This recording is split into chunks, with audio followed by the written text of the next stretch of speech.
Antes de passar para a apresentação dos expositores, gostaria só de deixar registrado alguns comentários. Tá? De início, o Hermano destacou muito bem na apresentação dele os elementos que permitem conformar todo esse processo. E eu diria que, e aí gostaria de repetir aqui, o valor da tarifa que está sendo proposta para a Excelsa, ele, em grande medida, reflete o efeito de uma situação conjuntural, que é o despacho de termoelétricas por uma situação hidrológica adversa de 2012 para cá. E esse acionamento tem um custo, a tarifa tem de refletir esse custo. E esse custo, dessa geração adicional, é um custo torna a aquisição de energia mais alta, como vimos na apresentação do Hermano, somente a compra de energia representa mais da metade do valor da tarifa. E até por força dessa sazonalidade, dessa conjuntura, é que houve essa proposta de diferimento. Por quê? Porque ao invés de absorver todo esse valor agora, nesse momento, essa conjuntura, agora ela pode não estar tão favorável, mas mais à frente, no próximo período úmido, você tem como recuperar e tem como absorver esse diferimento. Então, essa evolução, esse processo é muito dinâmico e há uma compensação, uma espécie de compensação intertemporal. Então, no nosso entender, foi proposto esse diferimento porque se entende que é a melhor forma de conduzir esse processo do ponto de vista de racionalidade econômica. Nós ouvimos e registramos a preocupação com maior transparência, isso é importante, é um dos valores, um dos pilares da atuação da agência, transparência no processo decisório, transparência no acesso às informações que são utilizadas no cálculo.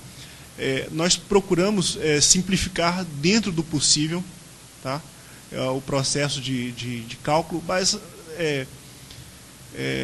eu não vou me lembrar quem disse essa frase, mas é uma frase bastante conhecida. Para cada problema existe uma solução simples, direta e que normalmente está errada.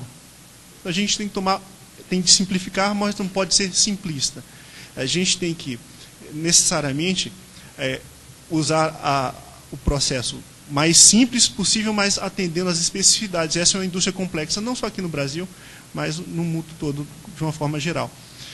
Outro ponto que eu acho que é importante mencionar, a ANEEL, a atuação da agência, ela deve se dar dentro dos parâmetros legais, regulamentares e contratuais. Então, a ANEEL não tem discricionariedade para estabelecer qualquer tarifa. Tem lá todo um procedimento estabelecido em lei, em regulamentos e nos contratos de concessão.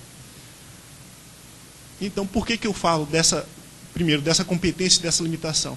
Porque quando o Hermano apresentou ao final qual era a composição da tarifa, 40% daquele valor da tarifa que o senhor Victor colocou como uma das mais caras do mundo, em termos de poder de paridade de compra, né, da moeda, 40% dessa tarifa era composta por impostos e encargos, que escapam completamente sobre os quais a ANEEL não tem controle. Por quê? Por exemplo, o ICMS, que é um elemento importante, um componente importante, é um tributo estadual de competência estadual. A ANEEL não teria como interferir nesses valores.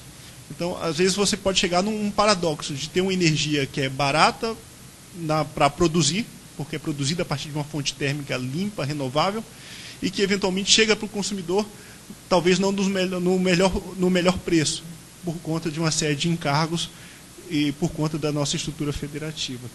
Então, esse é um ponto importante de se ressaltar.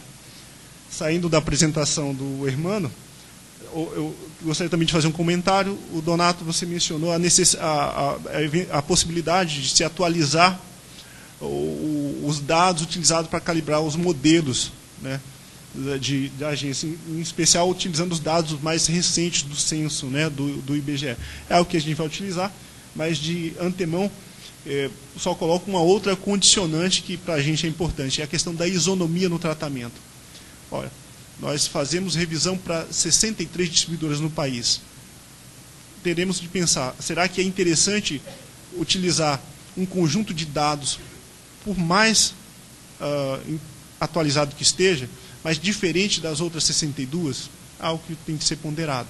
A gente vai examinar e vai ter uma resposta para isso. Eu não tenho agora, mas é algo que tem que ser ponderado. Tem a questão da atualidade dos dados versus isonomia de tratamento com todos os demais concessionários.